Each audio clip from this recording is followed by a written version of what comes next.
Okay, welcome to the Duncan City Council meeting of Monday, November 24th, 2025, on the traditional lands of the Cowichan people.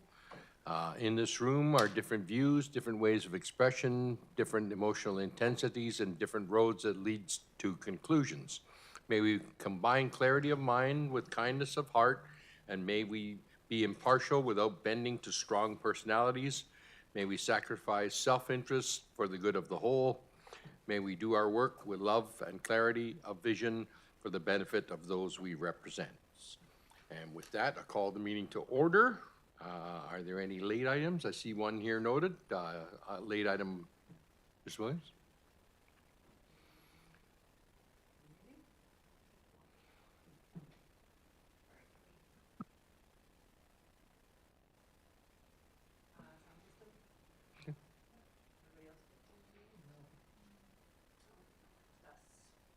No, it's just yours. Well, I can introduce the late item. Okay. Okay. You want to break now? Well, there's.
Late items, Ms. McMillian.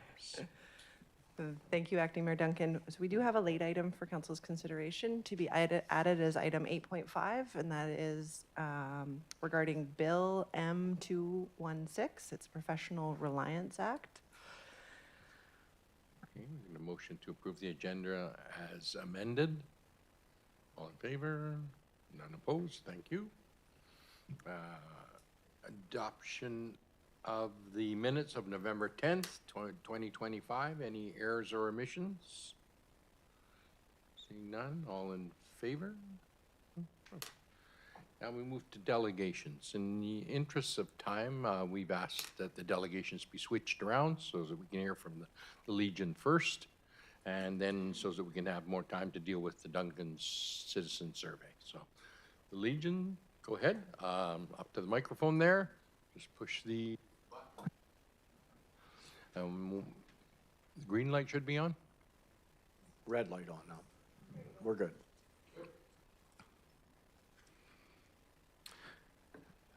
Deputy Mayor Duncan, Councilors Bruce, Capps, McKinley, Middlemiss, and Newington.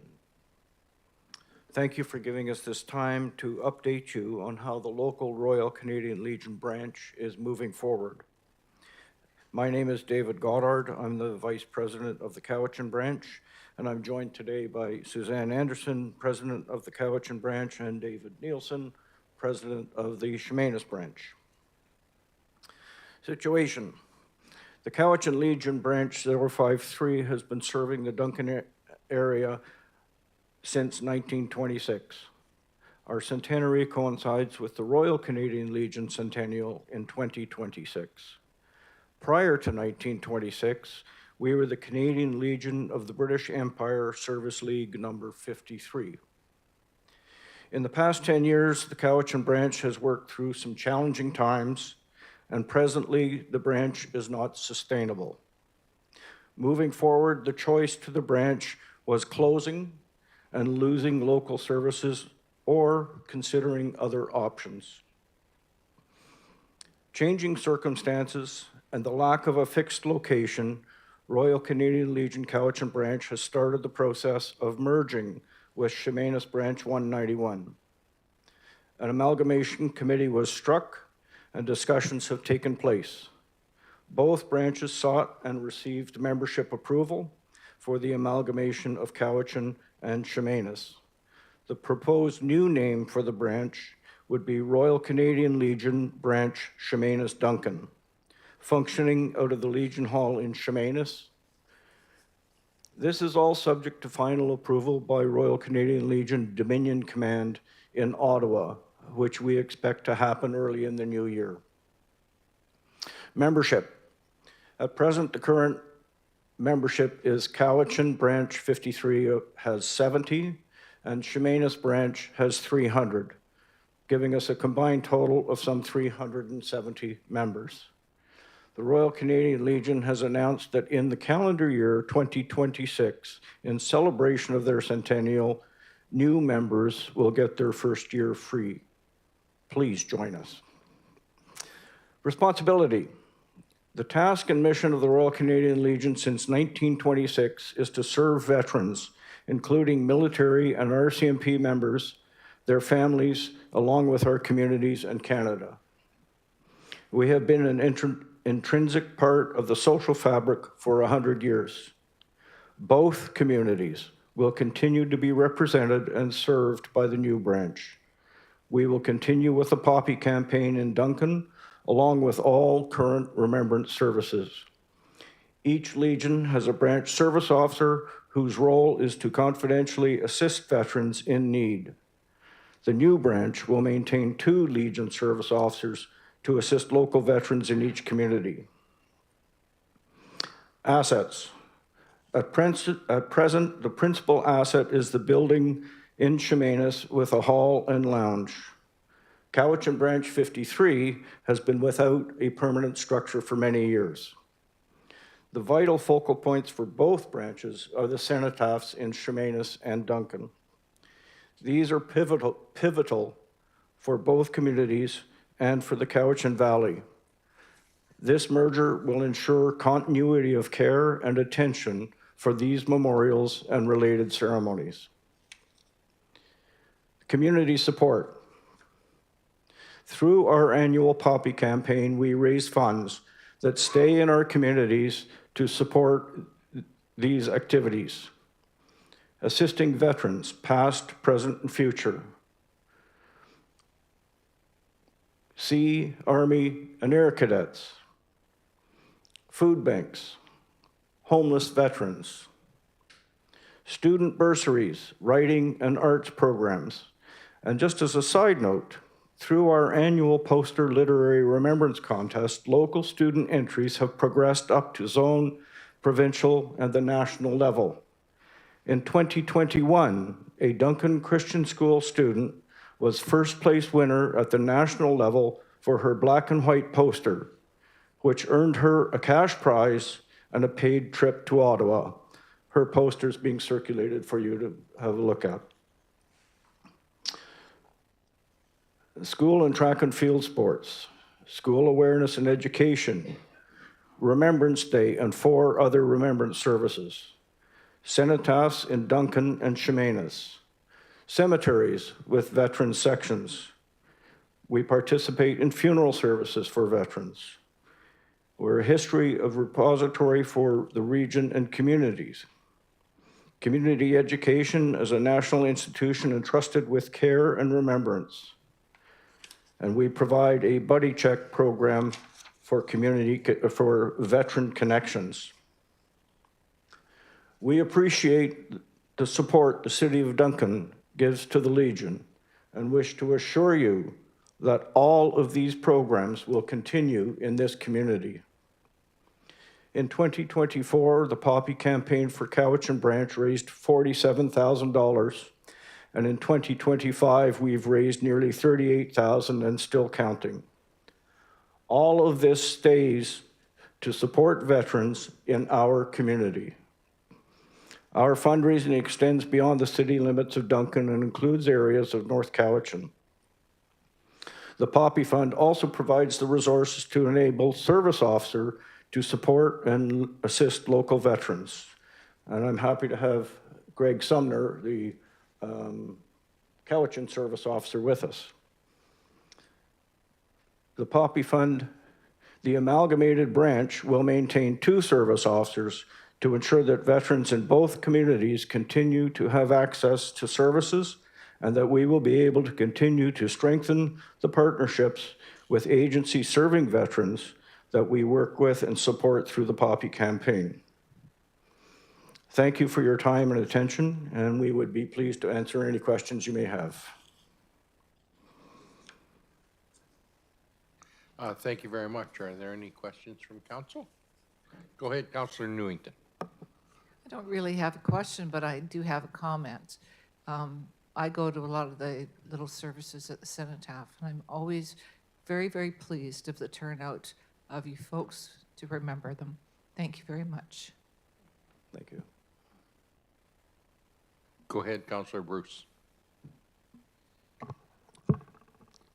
Thank you very much, and thank you too for the programs that you do for your veterans, and I think that's a very important thing, just supporting them as we go along. And I would just like to say thank you. And what I said to you earlier was the fact that this the cenotaph on November 11th is very, very emotional, I think, for all of us, for sure. And it certainly is, I think, bringing our community to get together. When you get, I think you were mentioning 3,000 people were at the Duncan Cenotaph here this year. So that's certainly bringing all that awareness, and not only to us old guys, but to the young people who are coming up underneath us. So we don't ever forget. Thank you very much. Okay, thank you very much for bringing us up to date and for your service to the community. Thank you, and we will still be around. Feel free to hang around if you wish to enjoy more of our meeting. Next, we're going to hear from C. Lewis, Discovery Research on the Duncan Citizen Survey, please.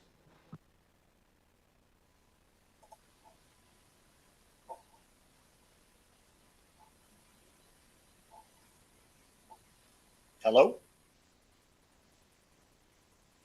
Oh, we can hear you. Oh, hi. Right on. So I guess I've been introduced. The floor is mine. Yes. Yes, we've introduced you, and the floor is yours. Okay, great. Hopefully I'll be able to figure out how to share my screen. I see that. So yeah, thank you very much, Mayor and Council, and thank you to Jessica and Paige and the City of Duncan for giving Discovery Research the opportunity to complete this research on your behalf. I will just share my screen and we'll get into our presentation.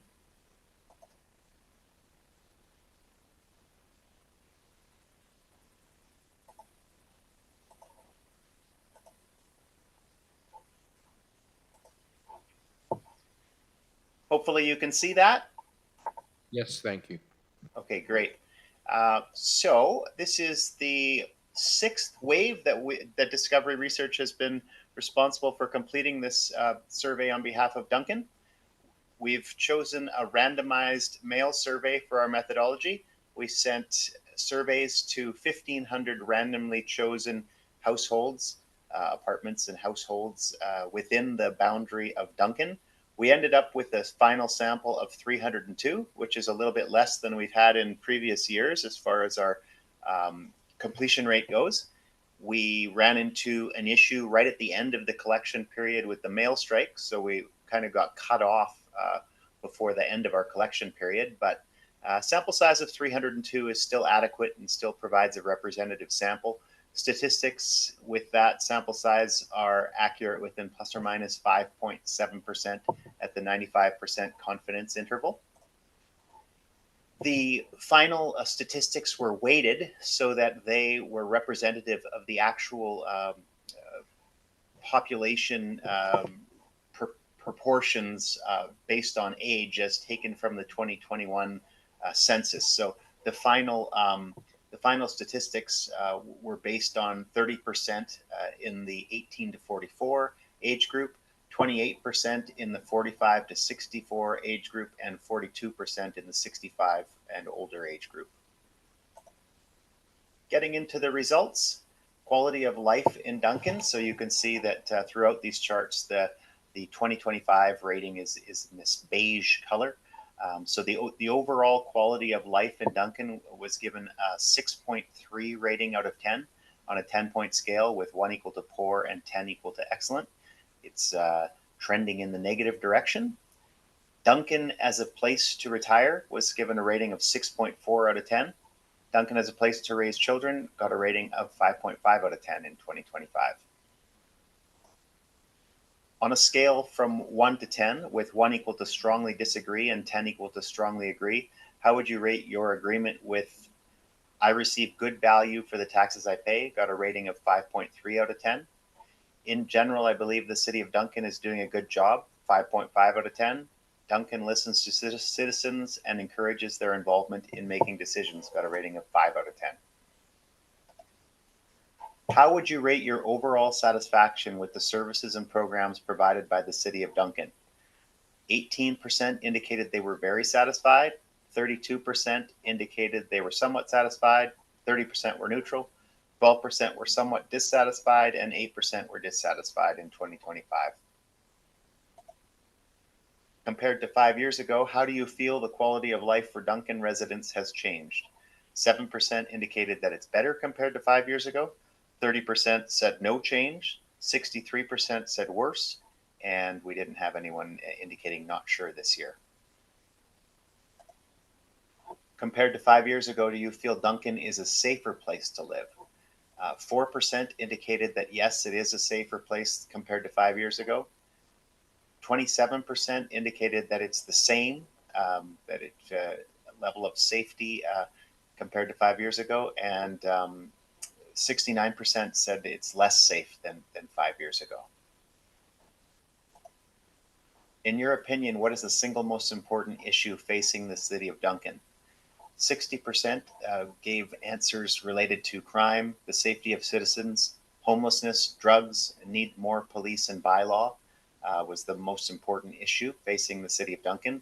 This was followed up by housing, affordable housing, and the cost of living is an area that appears to be increasing, which is not surprising because of the inflation, and we've actually found that in many communities across BC. Fiscal responsibility, lower costs and taxes was provided by 8%, and so far those are the top 3 this year. How satisfied are you with the following recreation and leisure services? Overall satisfaction with recreation services received a rating of 7 out of 10. City sports fields, not including schools, was 7.4. City parks, 7. City playgrounds, 6.7. City museum got a rating of 6.2 out of 10. How satisfied are you with the following roads and transportation services? The overall satisfaction with roads and transportation services was lower level this year at 5.4 out of 10. Snow removal from roads, 6.4. Condition of city sidewalks, 6. Downtown parking, 5.8. Bicycle paths got a rating of 5.4. Road maintenance and repair, 5.1. Public transit got a rating of 3.4, which is quite a drop from previous years. How satisfied are you with the following community safety issues? Overall satisfaction with protective services, got a rating of 6.2. Fire protection, 7.7. Bylaw enforcement, 6. Police protection, 6. Traffic violation enforcement got a rating of 5.4. If you had to make a choice regarding city service levels, what would your choice be? So we gave three options here. The first was to maintain or increase existing services by increasing user fees. 38% preferred that option. Next was to maintain or increase existing services by increasing tax rate. 21% preferred that one. And then the last one at 41% was reduce services in order to maintain the current tax rate, with 41% giving that response. Contact with city employees. So among the survey respondents who had some sort of direct contact with City of Duncan employees during the past year, we asked them to rate their satisfaction according to these areas. Treated you fairly, received a rating of 8 out of 10. Friendliness, 7.9. Level of knowledge, 7.9. Competence, 7.8. Staff went the extra mile to make sure I got what I needed, received a rating of 7 out of 10. Environmental concerns. What do you think is the most important environmental concern for the City of Duncan? There was an increase in the percentage of people indicating water supply. That was the #1 environmental concern. I don't know if you guys went through a drought or something like that to make them focus on that, but water supply was the #1 reason this year. Homelessness causes mess and needles, received a rating of 17%, which is kind of a strange environmental concern, but that has registered, was the #1 reason in 2023. It's decreased a bit, but garbage and recycling received a rating of 13%, and air quality was rated at 7% concern. Communications. How do you learn about local government issues? 62% was the highest rated source, local newspaper, 62%. Word of mouth through neighbors or friends or just talking with people was provided by 58% to learn about government issues. The internet or online was provided by 43%. The city website got the highest rating yet at 33%. City Facebook got a rating of 25%. And then some of the other ones were a little bit less. Do you have access to the internet? At home, 90%. On a smartphone, 67%. At work, 44%. No access was the lowest level we've ever recorded, and that was 5% had indicated they did not have access to the internet. Which of the following social media do you use? Facebook was the highest, 66%. Instagram, which was added in 2023, is up since the last time we did this. It's at 37%. LinkedIn, 18%. Twitter, 9%. Blue Sky, we added this year, 7%. And 28% indicated that they didn't use social media at all. You can see that's trending in the less and less each year. More people are getting onto social media.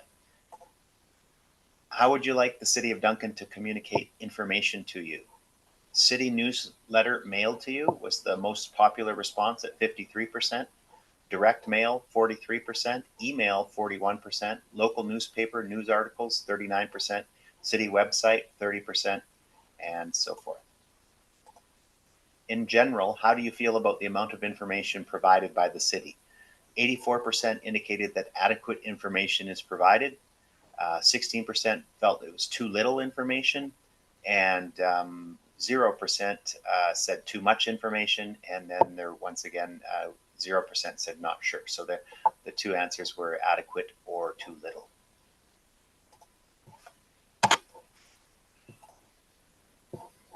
That concludes my presentation, and I'm open to any questions that you guys might have. Thank you very much. Are there any questions from council? Start with Councillor Capps, please. Thank you. Something that I always want to just note is that we tend to score quite high in terms of people's positive interactions with staff. So just a shout out there. That's consistently been pretty good through the years. I was curious, you noted that homelessness and things to do with homelessness being a top concern, so much so that they were even spilling over into other categories like environmental concerns. Is that something that you would say homelessness, housing, issues to do with those sorts of topics, are we an outlier in that regard, or would you say that that's a trend across multiple communities at this time? Definitely a trend, and all across BC, when we ask that question pretty consistently, homelessness comes through as a top issue in multiple communities, especially on Vancouver Island. And just, it's not necessarily the community who's at fault. It's more like the economic conditions of Canada that's going in the wrong direction. That's just my opinion. And so, yeah, I mean, you're definitely not an outlier as far as homelessness being an issue. Anyone else have questions? Go ahead, Councillor Bruce. Thank you. On that very subject, homelessness, do you differentiate between straight homelessness and drug addiction? Is that differentiated at all? Not necessarily. For those questions, those are open-ended questions where we ask them what's the number one concern, and the respondent will come up with an answer, and we will go through manually and code those answers. So I can tell you that we will group the drug addiction / homelessness in the same category.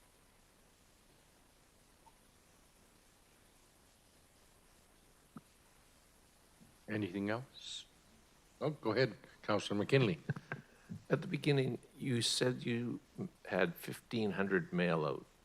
Is there a reason just that? Why wouldn't we send a mail out to every address? Well, just based on our completion rate in this community in 2023, if we would have hit the what we usually get with a survey like that, we would have probably ended up at about 360 or 370 completes, which then would have given us the plus or minus on the statistics of 4.9, which for whatever reason, that's kind of been the goal since I've started doing this. Is usually it's the population of the city is a little higher and we're shooting to get 400, but in this case, we're aiming to get plus or minus 4.9% on the statistics. We ended up with, I think, 5.6 or 5.7.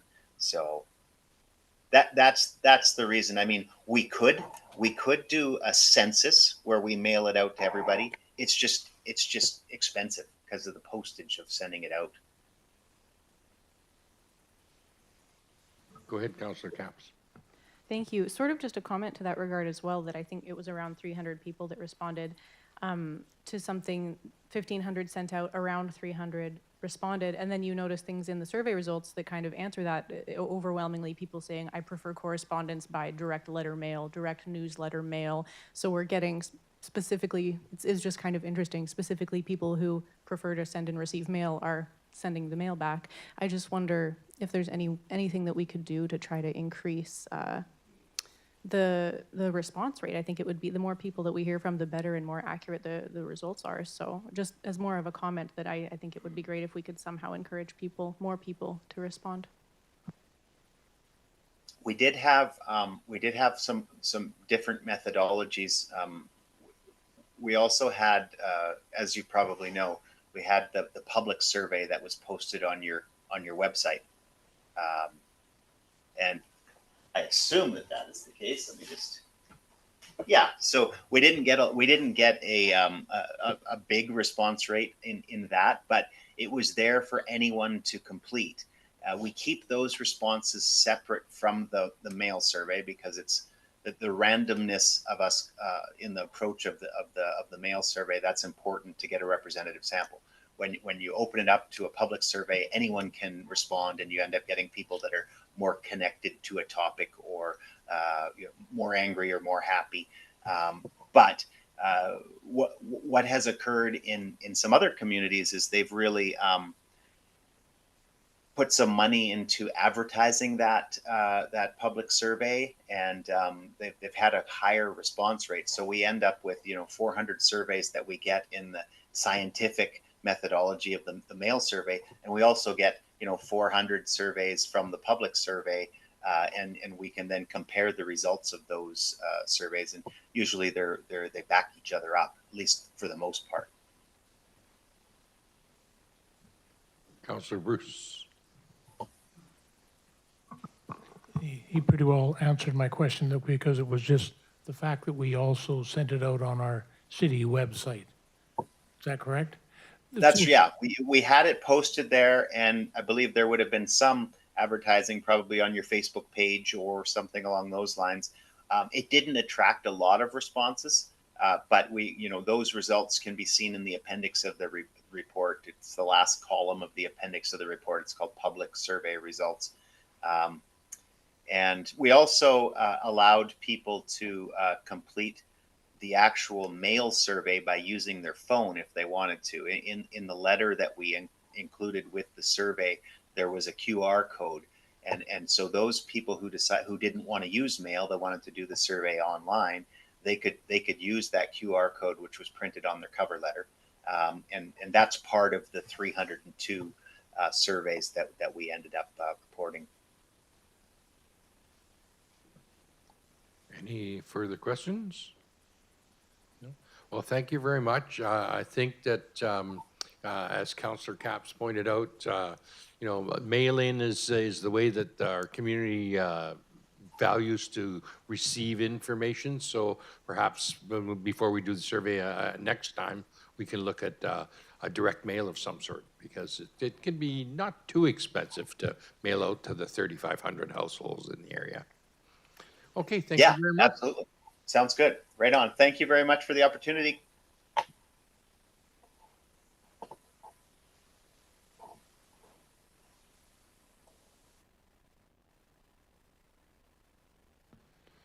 That moves us to 6.1, report of the Chief Administration Officer, Mr. DeVerti.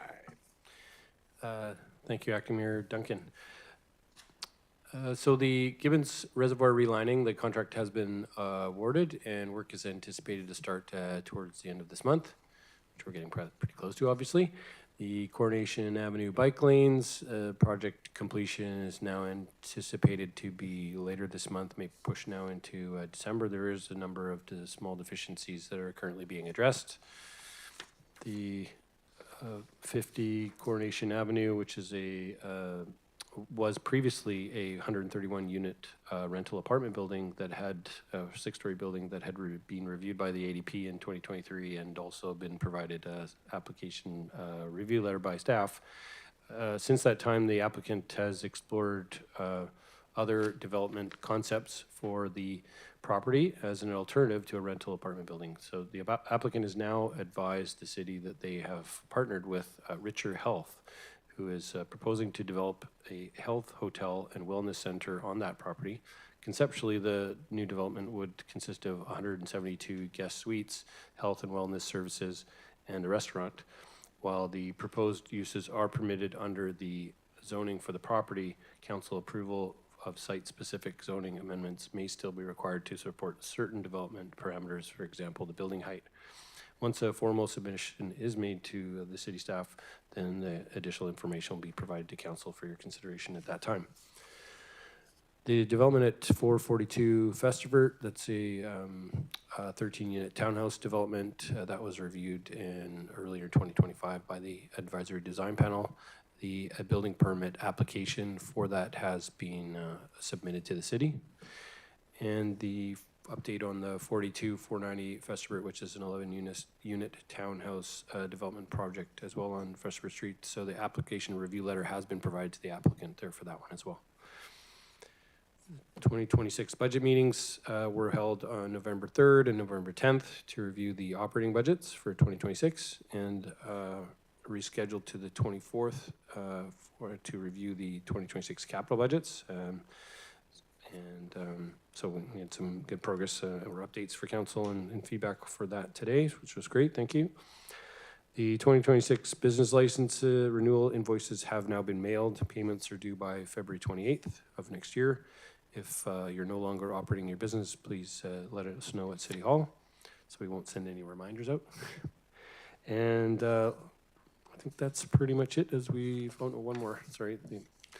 The temporary winter shelter, as previously discussed, the 24-hour temporary winter shelter was approved at 140 Trans-Canada High, the old Ramada Hotel property, and it was initially anticipated to open in a previous week, but did open today, and it will operate through the winter until March 31st of next year. And yeah, well, the local working group of the CVRD, Duncan, North Cowichan, and Cowichan Housing Association will continue to work together on supporting this shelter for this winter, but also to prepare a proposal for next year for operation at a future to be determined site. Thank you. Thank you, Mr. DeVerta. Are there any questions for Mr. DeVerta? Go ahead, Councillor Newington. Who is going to be the operator of the winter shelter? The operator, as of today, and got started today, is Lookout Health and Housing Society, and yeah, so they got started this today. As of the last update I had, I think so far it's midday still, but had eight folks currently admitted at that point. But that was earlier today. It's probably already more by now. Thank you. Any further questions? Go ahead, Councillor Bruce. I see an excavator parked on Kenneth Street right beside the burnout there. Do you know what's going on there? Yes. Will you tell me? Yeah, I can tell you. Yeah, apologies for not sending that out. We were advised that, so we have issued a demolition permit for the building. The property owner has applied for a demolition permit. There was it may still be there, the excavator there. They're still working with the city on approvals to utilize the parking lot before they commence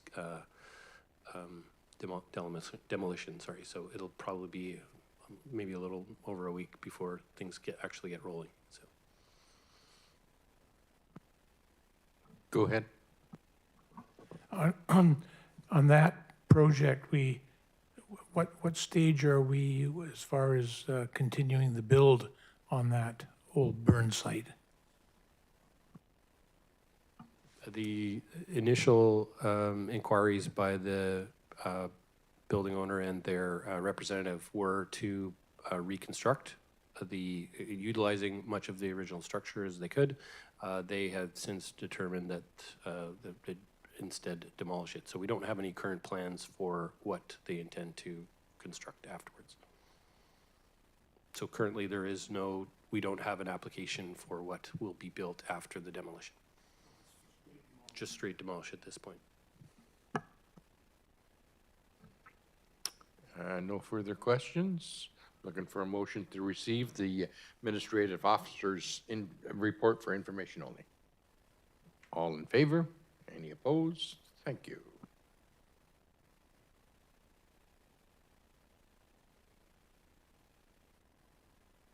Mr. Verdurtime, Ms. McWilliams, please.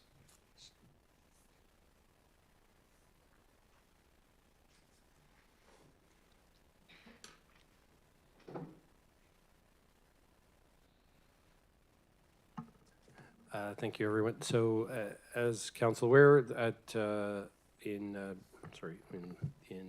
early 2020, I can't read this today. All right, in January 23rd of 2024, there was a joint council meeting where Duncan and North Cowichan council staff directed staff by each of their councils to update or review the Safer Community Plan and recommend some changes. Since reviewing that direction since 2024 to do that plan, staff from Duncan and North Cowichan have met many times to discuss the potential changes, but there's been, it appears, limited alignment regarding some of the recommended changes to the plans, other than meeting to discuss issues on an ad hoc. Both parties did see the value in continuing to work together, but perhaps come up with individualized plans for each of our areas.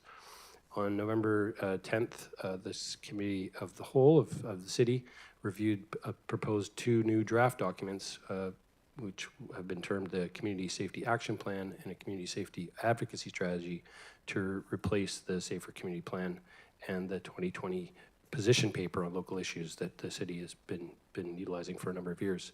These new documents make a commitment to the continuation or the augmentation of the current initiatives, balancing the advocacy piece in support of vulnerable individuals while ensuring that those public spaces that we remain responsible for remain accessible and safe for everyone. The Committee of the Whole recommended bringing back both documents forward for adoption by Council, subject to some staff incorporating some key feedback, which has been since updated, and we'll now sort of go into that. So the discussion, which we had a little bit about at the Committee of the Whole meeting, but was that there is quite a bit of overlap between the two current documents, being the position paper and the Safer Community Plan, and so by replacing that with two ones, we can separate this, what is advocacy versus what is actions the cities can take within our controls. The safety concerns that we're getting to here and highlighted in today's presentation around the community survey is that the safety concerns are now and have continued to grow to be more dispersed citywide as opposed to just around the highway corridor, which is what the Safer Community Plan focused on at that time. And the city's sort of shared work efforts with North Cowichan have been lacking impact, whereas some of Duncan's efforts specifically within our boundaries have been, for the most part, successful with our areas. Wonder you can take over. I can speak to the Safer Community Plan specifically and the new Community Safety Action Plan. So as Peter mentioned, the documents separate what we can control, what actions versus which actions are outside of control and better are placed with the advocacy piece, so asking for support from higher levels of government. So this separation helps us to raise clarity about the jurisdiction that we do have authority and control over, and also what levels of a government are responsible for delivering particular services. And our intention, of course, has been and will continue to be supporting residents, businesses, as well as vulnerable individuals. The Community Safety Action Plan specifically does update the focus beyond the TCH corridor, and it brings in some of the actions that were listed in the position paper. It aligns with the advocacy strategy, but it separates the action items from those advocacy pieces. And so it begins with an overview and describes basically how we got here. So it starts with the Safer Community Plan and then moves on to the focus that we're now bringing to these documents and our enforcement efforts and our resourcing. So it describes our bylaws and also North Cowichan's bylaws for sheltering in public spaces, and also describes our enforcement authority generally and the tools that we have that our staff can use for undertaking bylaw enforcement. So we talk a little bit in the plan about sheltering in parks. As Council is very aware, that is something that has evolved over time through the court cases. The case law essentially made it a requirement that it's not appropriate and not legal for municipalities to prohibit sheltering in public spaces. Now, we are able to balance the interests of other park users, and so since 2017, we've had in place the existing sheltering in park rules, which provide restrictions around amenities and private property, but do designate particular areas where people can shelter. We've taken it a step further where we've provided that information on our website. We've also have installed sheltering in park rules signs so that everybody is aware where sheltering is permitted. So our key focus areas in the new community safety plan is to continue to emphasize the patrols that we are doing. So we have our staff out throughout the city, but primarily throughout the corridor, the highway corridor, patrolling 7 days a week, quite frequently on bikes, and as well as most evenings. We do, from time to time, when resources permit and when schedules align, we will do joint patrols with our CMP Corridor Enforcement Unit. The focus of our staff when they're on bikes or on patrol is to proactively enforce our bylaws, so they're primarily focusing on the Parks and Open Spaces bylaw and also the Streets and Parking Regulation bylaw. We do, again, as council is very aware, we do some parking enforcement as well, primarily in the downtown area. But these patrols that I'm speaking about are in addition to the parking enforcement that we do downtown. We also have previously hired through the Safer Community Plan, a proactive security contractors. So that would be what we called the safety ambassadors. We're proposing to reallocate those funds. They're currently offering patrols from Boys Road to Beverly, and their timing of their patrol align with, for the most part, when our staff are also on patrol. So the intent was to have more eyes and ears on the street, and there's constant communication, so they're able to relay anything that they're encountering. But we're finding that that's become less effective over time. We'd like to reallocate that to either augmenting our existing staff resources or potentially exploring something similar to what's now in place downtown through the BIA, which is their security patrol program, which we're also a part of. We also, in developing this plan, talked a little bit about what we can do to support property owners and businesses to enhance and improve the public realm.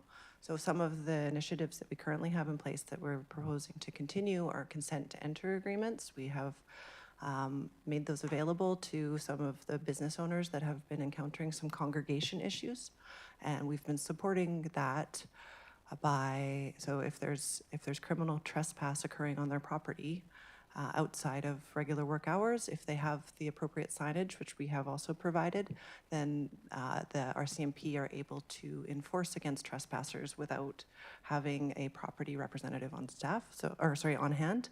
So that's something that we've seen to be successful, and we'll continue to offer that for businesses that are interested. We also have initiated our nuisance fire response program where we make sure that when nuisance fires are called in, that there is either bylaw staff or private security who respond to the call to make an initial assessment, and then they will escalate it depending on if the need is there, or they will work to address whatever is causing the initial concern. Quite frequently, those types of calls are not actually, they're often small scale, not likely to cause any concerns or any damage, and they can be quickly addressed just by having someone attend to assess. And we're also proposing to redo, we have created what we call the who to call brochure, sort of helping to delineate who would be the appropriate response for different types of concerns. As an example, trespass is one of them. Or, if somebody encounters any kind of debris, or if they have a concern about an animal or those types of things. So a who to call brochure, but the one that we have created was initially focused again on the highway corridor, and our intent is to revise that and create one that would be citywide, just to help people understand which agency is the best agency to reach out to provide support. I already mentioned redistributing funds previously allocated to that safety ambassador program. Some of the other initiatives that we have that we're proposing to enhance would be continuing to offer some, sorry, I've jumped ahead in my head. What I mean to say instead is some of the things that we do that maintain and protect the public realm are when we're undertaking new projects, new capital projects. We'll design space to improve safety, and I'm sure you can think of some examples of where we've accomplished that with recent projects. We also encourage the positive use of public space by making grants available for events. And we work to maintain the public spaces by funding several different cleanup crews, actually. We've got one that's offered by Lookout, that's a peer cleanup program. There's also one that's administered by Island Health, which is the street cleanup crew. The open door street crew. And then our own staff, of course, regularly collect any kind of waste and debris or litter that they encounter. That's bylaw and park staff.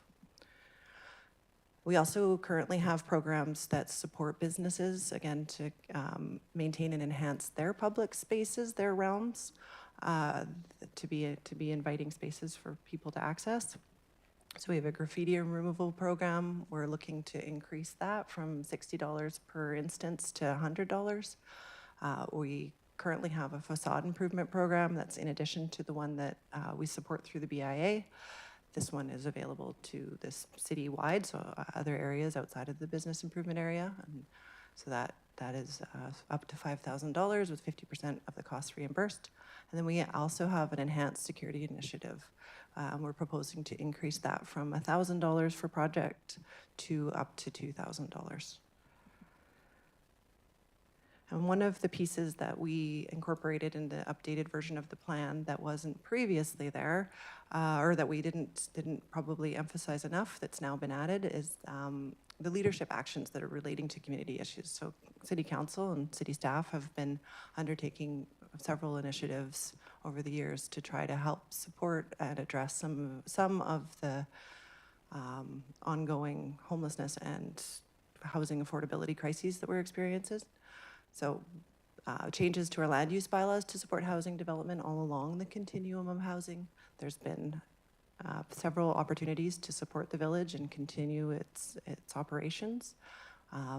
Most recently, and spoken to earlier in this meeting, the temporary winter shelter received a temporary use permit in order to facilitate its rollout. And then we've recently received direction and applied for grants on behalf of other organizations to try to help those organizations address some of the issues that are occurring. And then finally, Mayor Staples is currently not here tonight. She has been away at the municipal leadership table, which is something she was invited to participate on, the Canadian Centre on Substance Use and Addiction. So she's attended a conference in order to prepare a playbook for like-sized communities to be able to work through some of the challenges that are occurring. And then she's also been invited to participate on panels speaking to primarily to the village, but also to other things that we're working on and trying to incorporate here in our community. Thanks, Paige. So as Paige was talking about, that action plan brings in a lot for the city's framework for what was in the 2020 plan, as many of the other things that really weren't captured in the Safer Community Plan. That Safer Community Plan, again, being focused on the highway corridor. There was a number of other activities that the city does on its own that we've done for many years in our approach to things that are augment or accentuate or help along that Safer Community Plan. And so our approaches between the two municipalities often are slightly different in various areas. And so this separate document then gives us that better ability to sort of fully capture all of the efforts that we make. Now, when it comes to the advocacy plan, is again that separate piece where often there will be perhaps greater alignment with our neighbors and our partners in continuing to lobby higher levels of government for where we can. Oops, sorry, skip. And so within the advocacy strategy, we talk about that sort of what does local government, what's within our purview and what we can control, and there are the greater number of issues that, as Kale from the survey folks were saying, that the number of communities are struggling with the public health, the housing, the opioid issue crisis, and housing in general. So those are outside our control, and we have been over the last number of years successful. It takes many years sometimes to get through. If you can skip to the next one, the advocacy strategy that the city has, the advocacy strategy talks in some level of detail about things that we've been lobbying for in the past, things that we've had continued to meet with ministers. The council has continued to ask for minister meetings and talk about, and one of those items has been in the past and will continue in this current strategy of there's 4 key areas of focus. One of those is the criminal activity and lobbying the province for a prolific property crime offenders program. There is now a violent crime offenders program has had quite a bit of success around the province, and we'd like to see more of that rolled out into the property crime realm. And so that's an area that we also need to encourage, as we heard through UBCM, the Crown prosecution, that sort of department, that level of support that they have to deal with the prosecutions has not kept up with the pace of population and the impacts that they're seeing. So that's an area that the current plan, as in the past as well, council's past lobbying efforts will continue to focus on. The next key issue was around people experiencing homelessness, obviously, and as you know, continue to advocate for improved housing and a range of supports for a range of options. One of those would be the village, which has been you know, very successful here locally, and we need more of those types of that response, in addition to the treatment options and the supports for folks in permanent housing for some cases. And the toxic drug supply as well. Again, there's some improvements provincially on the treatment side, but it's an area that there isn't enough access for those that need it. And then as well, there's a need housing options for after there has been some treatment options. So there isn't very many. Was it a recent Together We Care meeting, and that's one thing that they talked about as to where people can go afterwards, and there's is severely limiting as to where folks can go after receiving treatment.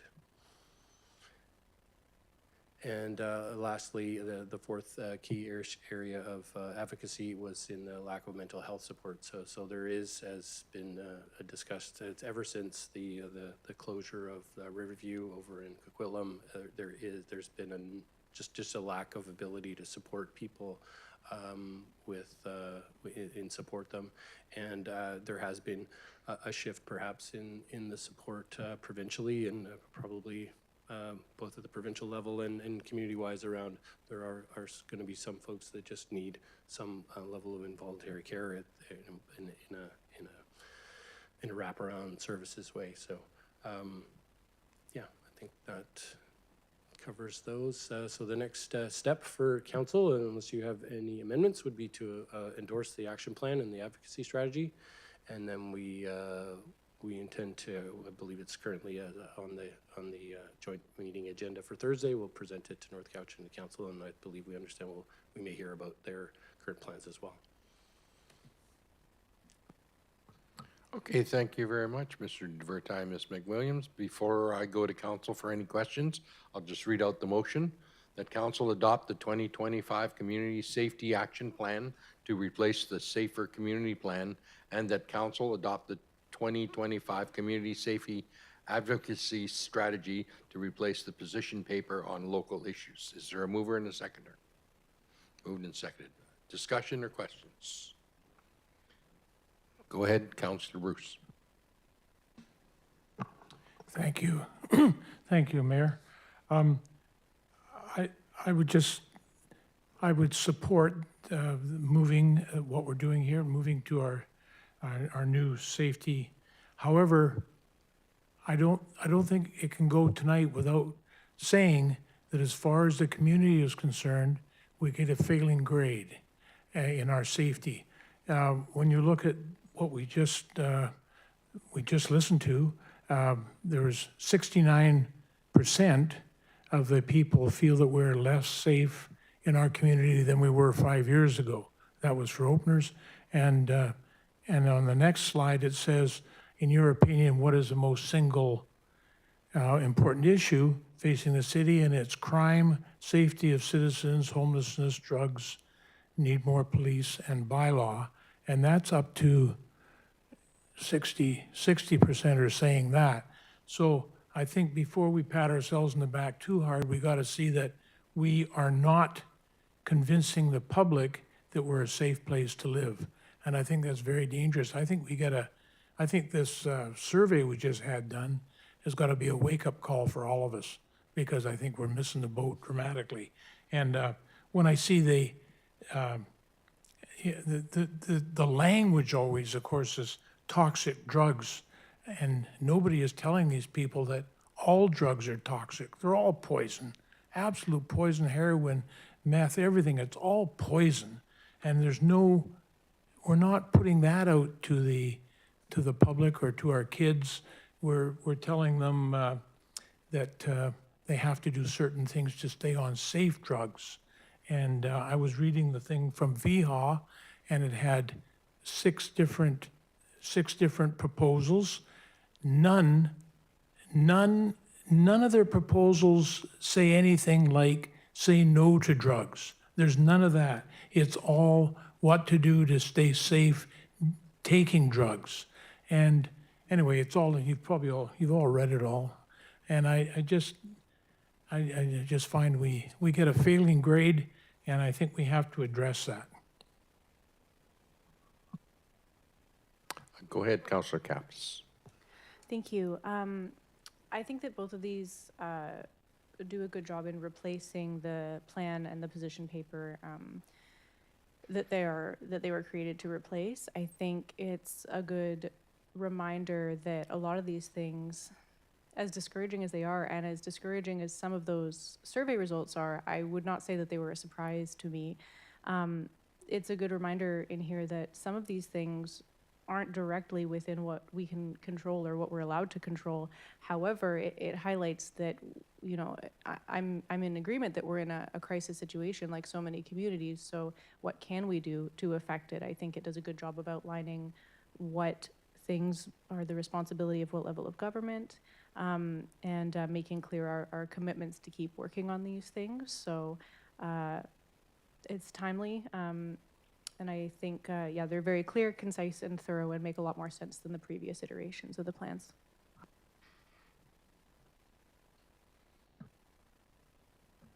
Any other questions or comments? Seeing none, I'll call for the question. All in favor? Any opposed? None opposed? Carried.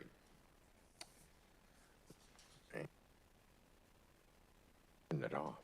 That moves us to 7.1.2. Ms. Hodgkins, please.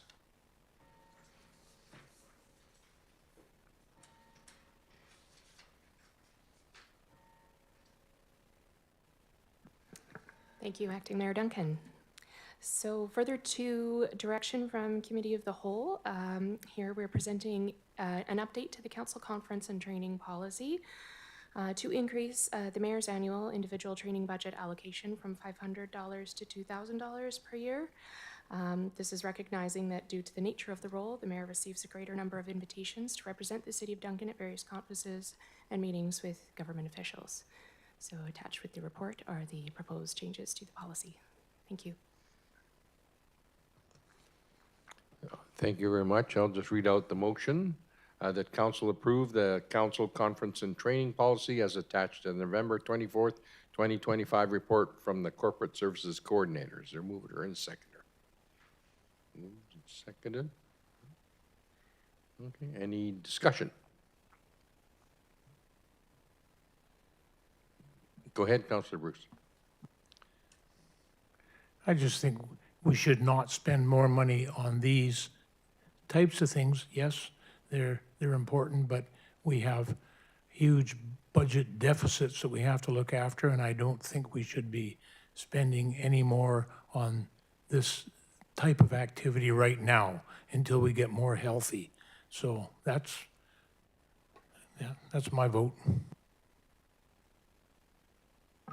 Thank you, Councillor Bruce. All I would say is that, you know, attending conferences and having training and being up to date with what's available for council and for our communities is something that I feel we really have to support. So, seeing no other hands, I'll call for the question. All in favor? Opposed?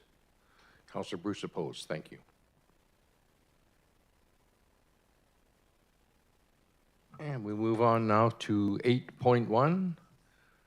I can read out the motion that council directs staff to renew the IT support agreement with RBS Management IT Services, Inc. for a period of 3 years, effective April 1, 2025, as detailed in the November 24th, 2025 report from the Director of Finance. Going to move her a seconder. Thank you. Any discussion?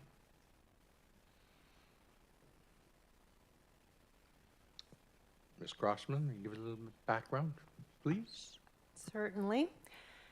So the city's managed services for IT support contract has been expired since April, so we've just been going month to month until we were able to get an RFP out to the community.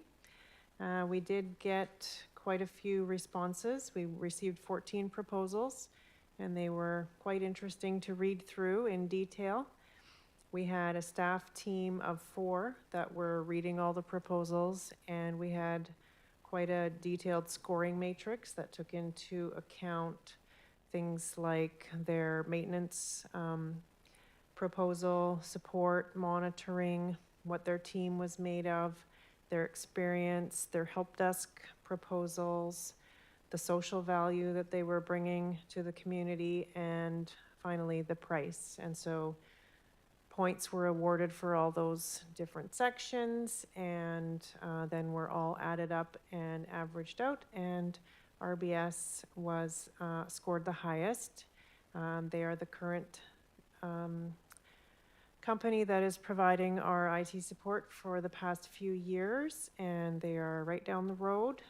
They're pretty responsive to us, and they can come quick as a wink when we have some trouble, and we're happy to recommending awarding to them. Thank you, Ms. Crossman. Any questions, comments? Oh, go ahead, Councillor Newington. Just one question. Other than RBS, were there any other ones that were local? Or were they all out of our little box? To my recollection, there was at least one that was local. It's not quite as simple as it might sound. The one that was local was actually part of a firm from Ontario, but the one person had moved here. So somewhat local, I would say. And then there was one more that was local, but didn't score high enough.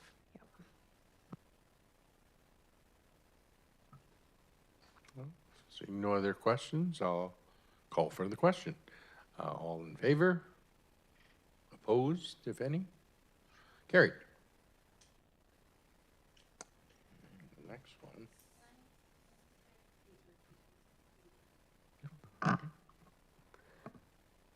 I think I should recuse myself for the next one as I'm a Island Health employee, and that's part of the letter.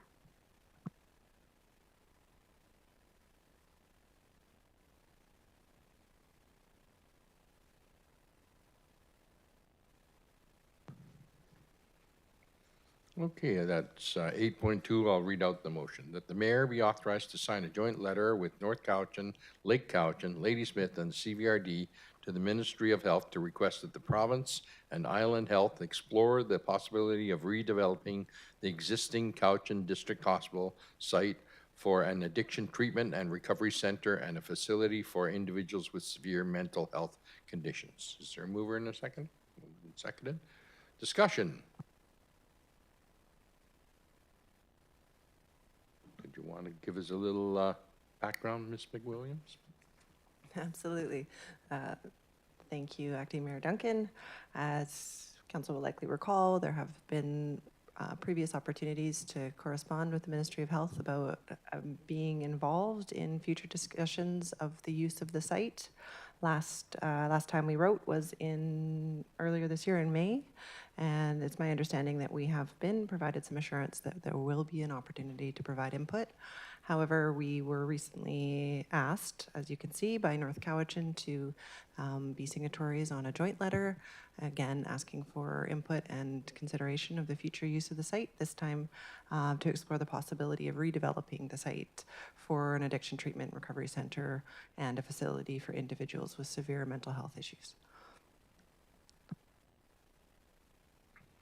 And the only other thing I would add is that there's currently a petition in the community, and I believe it's got over 6,000 signatures so far. So there's definitely community support for this sort of initiative. I hope that we can all support it. So if there's no other questions, oh, go ahead, Councillor Bruce.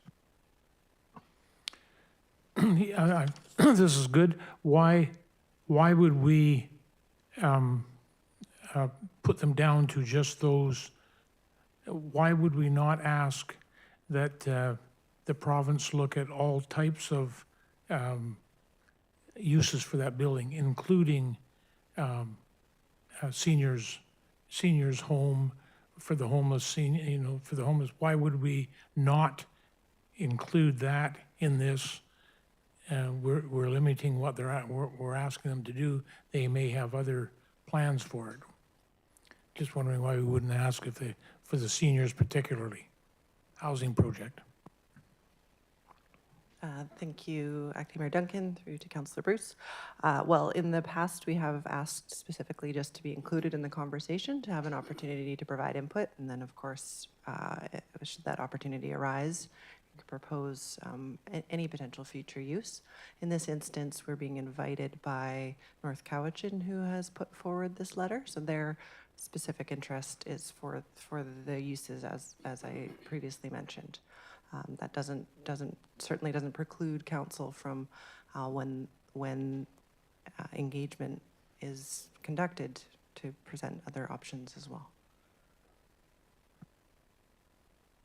And I would just add that at the recent UBCM conference, Premier Eby called for any vacant government buildings to be used for mental health and addictions issues. So there's already a call from the province to use any empty buildings that we have for that. We do have the manor being rebuilt, the Duncan Manor. And there are some other seniors housing in the area.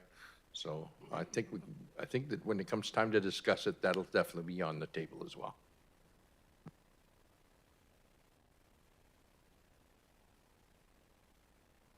Go ahead, Councillor Bruce. Okay, I'd like to make a motion that we include the seniors housing project as well on the list of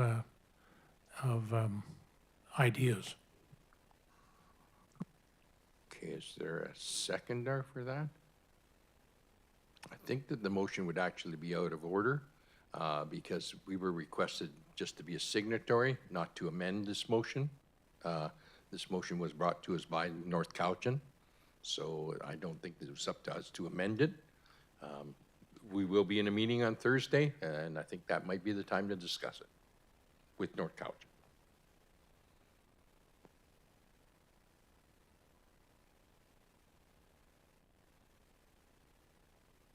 Not seeing any other comments, so I'll call for the question. All in favor? Opposed? Councillor Bruce opposed?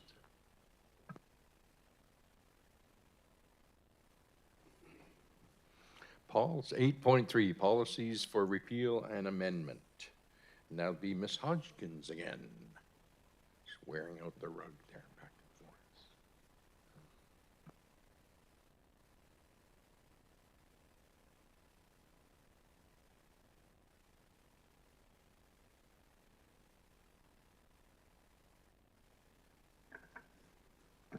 Thank you again, Acting Mayor Duncan. So this report presents several council policies, either recommending for repeal or amendment. And briefly, I'll go through what they are. The murals definition policy was adopted in 2005 and has now been superseded by the recent update to the public art policy, so that's recommended for repeal. Our training program and procedures policy was first adopted in 1987, and staff have been working on a comprehensive update, and the proposal is to streamline this policy. So the council policy would be a high-level policy statement, recognizing that the Chief Administrative Officer has delegated authority for employee matters. There would be a complementary administrative policy that goes into more detail on that one. So, and with this update as well, we've integrated the LGMA conference attendance policy. So by putting it in the training program and procedures, the LGMA conference attendance policy individually can be repealed. In advance of the next winter season, the snow plowing street priority list policy is proposed a couple of updates, updating the operating speed of plows to be in accordance with our new default speed limit. And then also, there are some additions to the location-specific practices section to reference the Coronation Avenue bike lanes and the new multi-use path along the Trans-Canada Highway. And this will be reviewed in 2026, subject to council direction to purchase bike lane snow clearing equipment. And finally, the Public Performance Code of Conduct, some small changes there. The busking regulations need to be updated to include our new Friendship Square, Hayoyotol, and also to reflect that the downtown Duncan BIA no longer manages City Square. Thank you. Thank you, Ms. Hodgkins. I'll read out the motion that council repeal the following council policies. 1, murals, the definition. 2, local government management association conference attendance policy. And 2, that council will amend the following council policies, the training program and procedures, snow plowing, and hopefully we don't need that, street priority list, and public performance code of conduct. Is there a mover and a seconder? Thank you. Is there any questions on the policies? Go ahead, Councillor McKinley. I'll go with the snow plowing one. Is that, I've never seen this policy, and I worked for the city for 30 years. I've seen a sheet where it says the streets that we're supposed to do in what order and that. But in reading this policy, there's no yellow fence line on Government Street for a special where we're supposed to go clean a sidewalk. So I'm not sure where that is, or a yellow gate, I can't even remember what it said was one. And the school one, Festerward is no longer a school. They don't use that road. There's a few things. It's just that if we're going to pass these things, do they get posted now?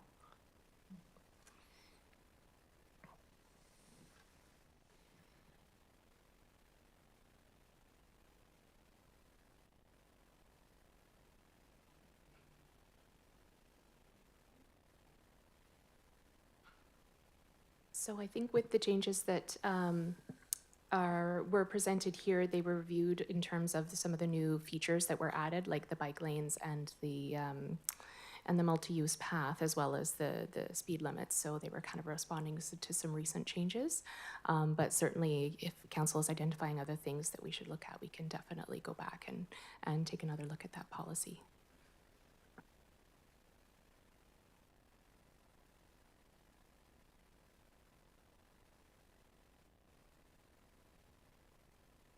It states it's the yellow rail section.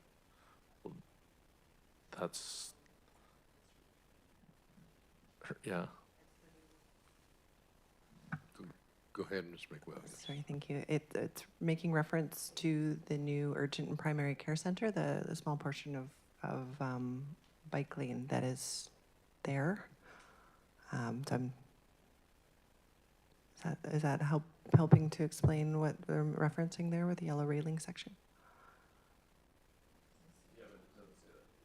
It says that it's putting the snow on the sidewalk. Well, there's the bike lane, and then there's the green space, and then there's the side. I see. Like back in the day, we plowed up onto the sidewalk. I remember that. And, you know, you fumbled through there until it was cleaned off by the property owner. But there must have been a change somewhere along the line, and now. Well, perhaps may I suggest that we can further workshop this particular policy, and we can come back to council with clearer understanding of our intention with that particular section. Do we need a motion to return it to staff for clarification, or You can just do pull you it. have sufficient direction already? Yeah, you can just pull it from the recommendation, and again, we regularly review and continue to work on the policies, so we'll have another chance to bring it back to you for final consideration. Okay, then we'll withdraw 8.3 for staff to do some further research, and perhaps Councillor McKinley can provide some direction. Thank you. Just the one. On the snowplow policy only. Okay, so we're just going to remove the snowplow Appendix E from the motion. Is there a mover and a second for the remainder? Move the second, yes. Any further questions on it? So the motion as amended, all in favor? Opposed? Seeing none? Carried. Next, we go to 8.4, summary of the building permits. Is there a motion to receive the report? So moved, seconded. Any questions on the report? It's great to see that we've had almost $1.7 million worth of construction value in the city in the 2025 year. So that's great news. So seeing no further questions on the building report, all in favor? Opposed, if any? None? Thank you. Now we move to item 8.5, the late item. Mr. Young. Thank you, thank you, Councillor Duncan, and apologies for the late report here. So on October 21st, Bill M216 was introduced and received first reading in the BC legislature.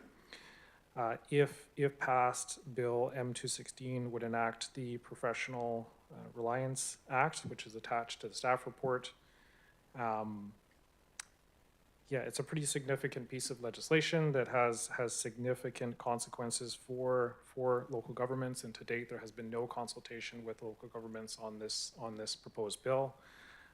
Essentially, what the bill would do and the legislation would do is remove the city's role in reviewing development applications to the city. So building permits, development permits, subdivision applications, and instead place that responsibility solely on the consultants hired by the developers.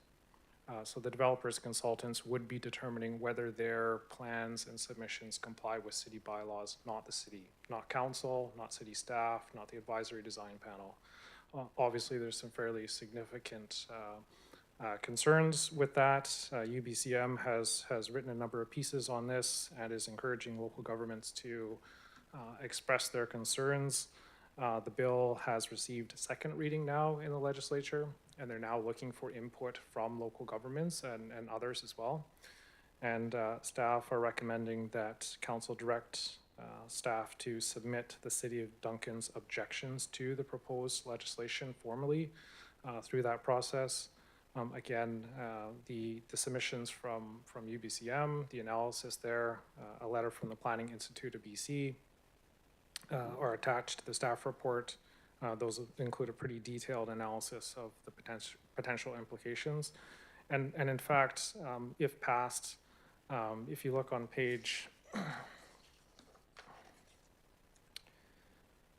145 of the council agenda, so that's the first page of the Professional Reliance Act, the stated intent, this bill provides for the streamlining of development projects and reduction of administrative costs in the approval of development projects by local governments.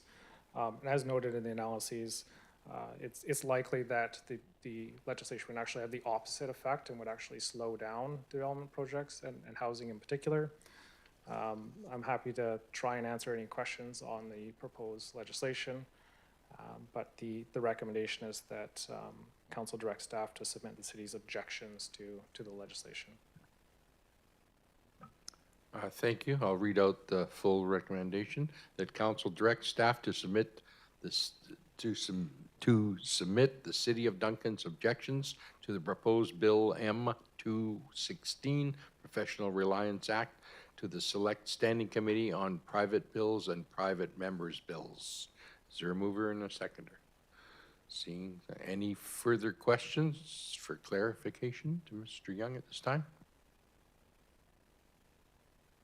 Go ahead, Councillor Newington. Thank you. I 100% agree that we should not be going anywhere near this for any reason at all. It doesn't take a lot to be encouraged to pass something that maybe shouldn't be in a community or might be something that is unsafe. Having worked 15 years, many years ago, in another lifetime in Ontario in the construction industry, I know how things work to a certain degree, and it doesn't take much to have things change that were not in the best interest of the community. So I encourage my fellow council people to please reject this. Thank you. Not seeing any other questions, so I'll call the question, which is to reject. All in favor? Opposed? None. Carried. That moves us to 9.1. I'll read out the first motion. The council gives the first three readings to the fees and charges amendment bylaw number 3212.122025, a bylaw to set the utility rates for 2026, make other housekeeping amendments. Ms. Crossman. Thank you, Acting Mayor Duncan. So before you for first three readings is the fees and charges amendment bylaw.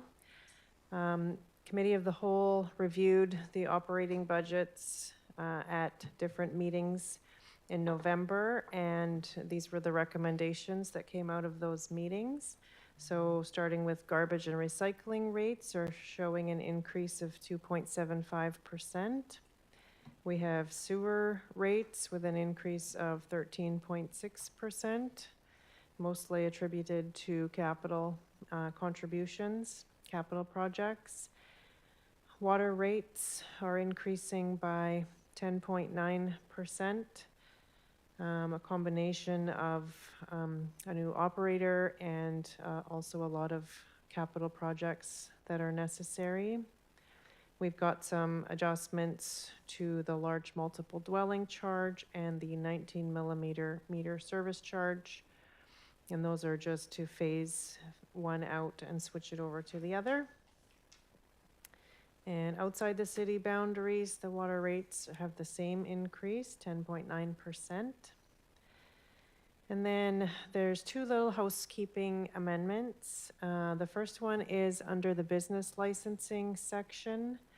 What we've had happen in the past is someone will have a business license, say like a plumber or something from out of town is working in the city and they need a business license, and then we send them their renewal invoice in the new year and they don't pay it. And so we perform our collection efforts and we aren't able to get them to pay, so then we shut their business license down. And then later on in the year, they come back and say, oh, we need our business license again. And so we make them start over fresh, but in the meantime, their penalty has been removed because their license had been shut down. So what we're proposing here is simply that if you want to activate your account again in the same current year, you will have to pay the penalty for paying late. So it was just something we couldn't enforce before because it wasn't in the bylaw, so we're putting it in. And then the second item is an issue we have sometimes with property owners tampering with the water meter on their property, potentially turning it off or on without, city approval. And so it results in some issues, some staff time, site visits, documentations, repairs. So we're putting in a $300 charge for tampering with a water meter. Now, we did have the ability to issue a ticket in the past, but it gets a little sticky when you're working outside of your boundaries on the water system and ticketing. So we just decided to put in basically like a cost recovery fee rather than a ticket. So it's just a flat $300 fee if you've been tampering with the water meter. And that's all. Are there any questions from staff? Go ahead, Councillor Newington. I think you're trying to outdo Councillor Bruce tonight on questions. I guess I am. I'm just stunned and amazed. how can you tamper with your water meter? I mean, and why would you do that?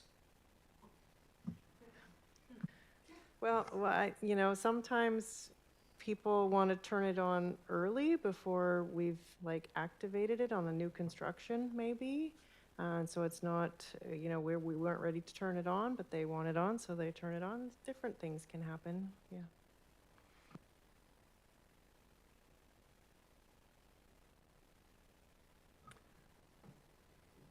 Well, after that amazing point of information for you, I don't see any other questions, so I'll call for the question on this motion. All in favor? Any opposed? No? Thank you. That takes us to 9.2, that council give first 3 readings to Financial Plan Amendment Bylaw Number 3257.02. 2025, a bylaw to amend the financial plan for 2025 to 2029. Ms. Crossman, you're up again. Thank you. So this is a bylaw amendment to add in one item that was also discussed at a previous committee of the whole meeting, and it's to deposit the remainder of the COVID-19 Safe Restart grant funds to the general capital reserve as it needs to be completed by the end of 2025. Are there any questions on motion? Seeing none, I'll call question then. All in favor? Opposed? None. Passed. Thank you. And that takes us to 9.3, Inter-Community Business License Bylaw Number 3261/2025. The council give 3 readings to Inter-Community Business License Bylaw Number 3261/2025, a bylaw to reestablish intercommunity licensing and regulating of trades, occupations, and businesses, and that council approve the Inter-Community Business License Agreement as attached to the November 24th, 2025 report from the Deputy CAO, Director of Corporate Services, and that council directs staff to give notice of the intention to adopt a business license regulation bylaw by advertising once in the local newspaper and posting notice on the city's website. Is there a mover or a seconder? Thank you. Ms. McWilliams. Thank you. So the city has been part of an inter-community business license initiative since 2013. Some of you may recall that we've brought forward a few amendments over the years to make adjustments to how that initiative works. Most recently in 2019, it became what it was called a Vancouver Island-wide business license initiative, and it was adapted in such a way as to permit new communities to join if they wanted to. However, since that time, there has been no changes to the groups or the jurisdictions participating. What you have before you is a more comprehensive bylaw, so essentially the same players, the same amount of, same cost for the business license, but just a more comprehensive in terms of an agreement that accompanies the bylaw, and also better explanation of the processes that we have in place for tracking the business license recipients or purchasers, and also more clarity on the conditions for the license holders. So, thank you. Thank you. Are there any questions? Go ahead, Councillor Bruce. Thank you, Mayor. Is this, if we then stop a business license, if we have a business is operating, we decide to stop it, can they then, we talked about this, can they then go to the municipality of North Cowichan and get a business license and then operate in our jurisdiction? Though Councillor Bruce is mentioning the other business license initiative that we're party to, which we call the intermunicipal rather than intercommunity. So our base license, the license, if you purchase a business license in the city of Duncan, it is valid for Lake Cowichan, Ladysmith, and North Cowichan as well. So that's our intermunicipal initiative. And by the same token, how it works with intercommunity and intermunicipal, it should be that if a business license is canceled, then that would cancel it for any of the participating communities.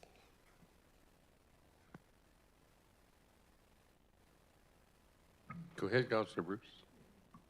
So, okay, I sort of get that. So that then an outfit couldn't buy a license in the municipality because we have that encompassing, if they bought one in the municipality of North Cowichan, then that would include Duncan in that same agreement, would it?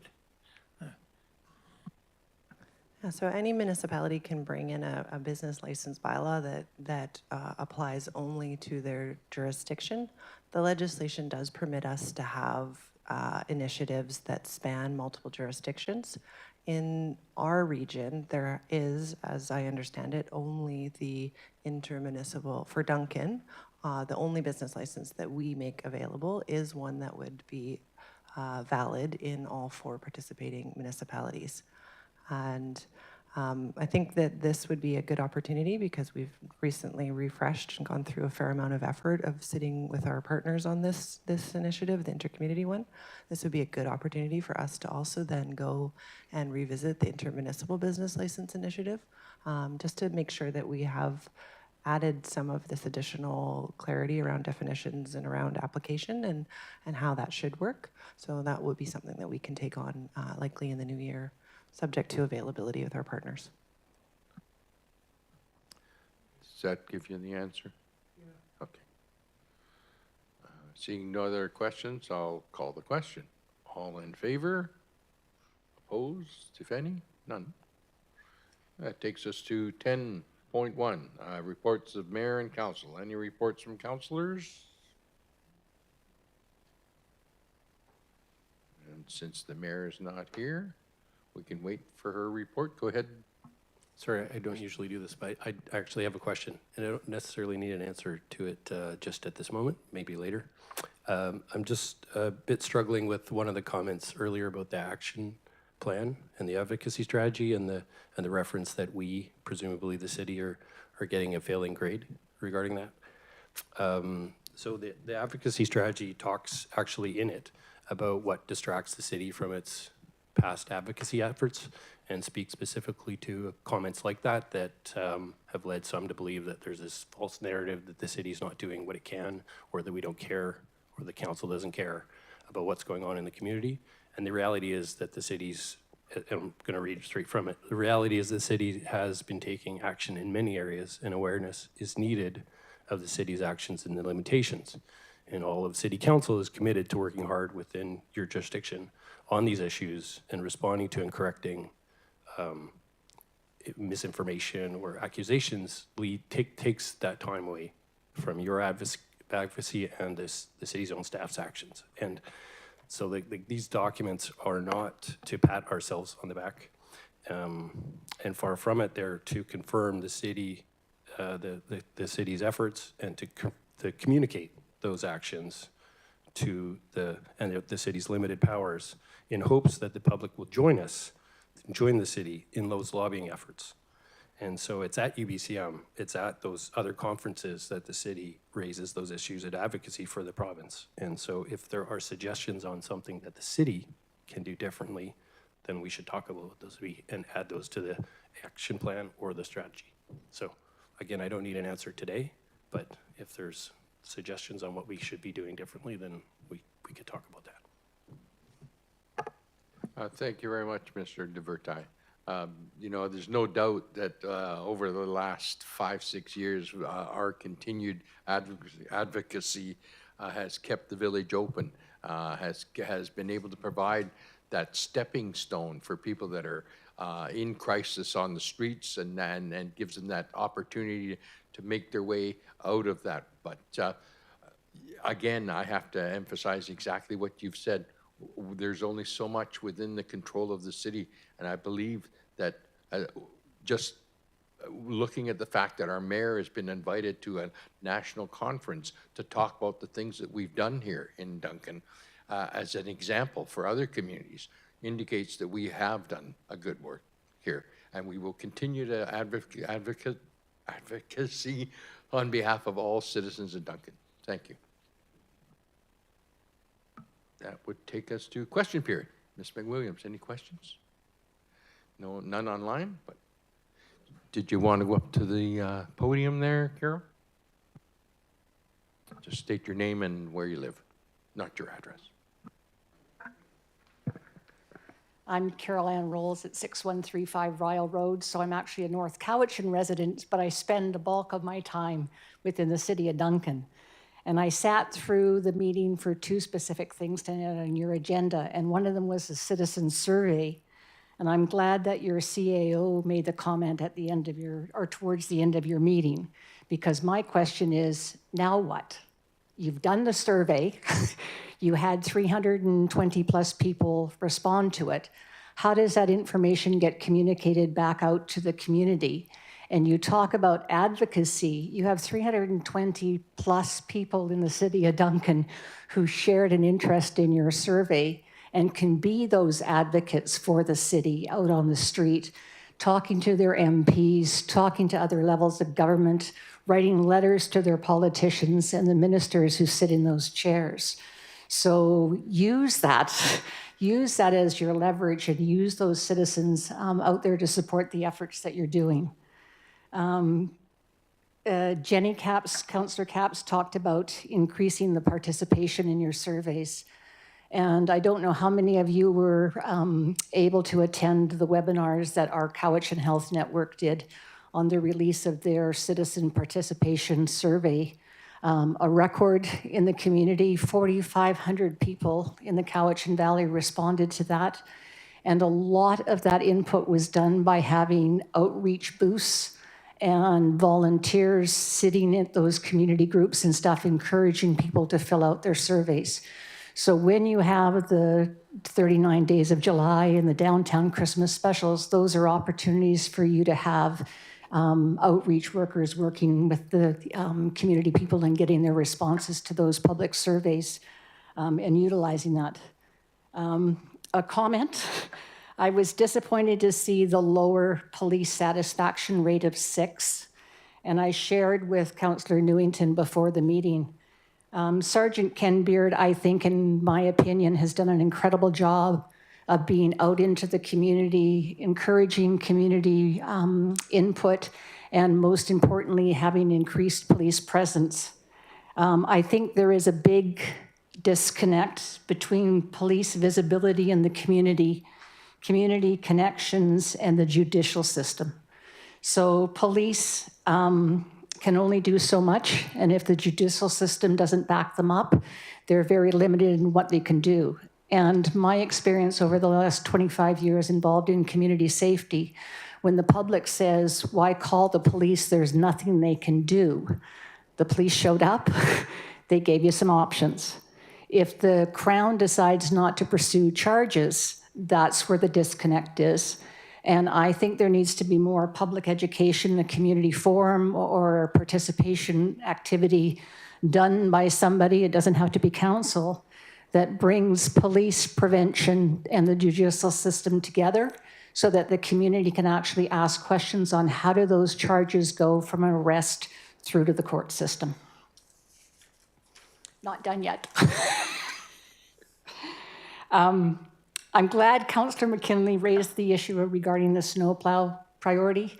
When it snows, I walk. I prefer not to drive. And the biggest disadvantage that pedestrians have, particularly our aging pedestrians in the city of Duncan, is utilizing the sidewalks and crossing the roads when the snow is piled in the middle of the road and against the sidewalks. More than once when it's melted, I've been sprayed by a car that's been going by that doesn't slow down for a pedestrian on the sidewalk. So when you're reviewing that particular bylaw, please take that into consideration. There's a lot of no-man zones in the city of Duncan. They aren't recognized by a business owner or a resident to remove the snow from the sidewalk, so it ends up being there until virtually it melts.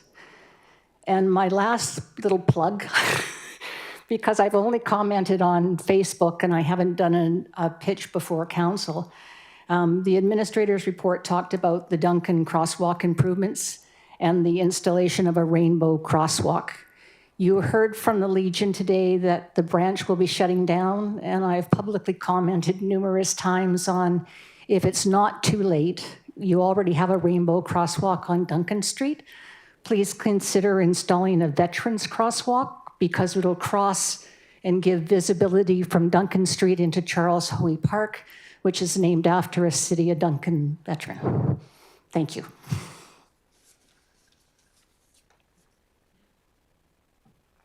Thank you very much for those valuable comments. And I hope staff will look into perhaps the crosswalk issue. So that takes us to 12.1, closed session, that the meeting be closed to the public under the following sections of the community charter to discuss matters related to negotiations with the province, section 90, bracket 2, bracket B, the consideration of information received and held in confidence relating to negotiations between the municipality and a provincial government or the federal government or both, or between a provincial government or the federal government or both and a third party. Get a motion to move? Got someone move that motion? No? And the second now? Okay, well, all in favor? Thank you. We'll take a 5-minute recess. Thank you.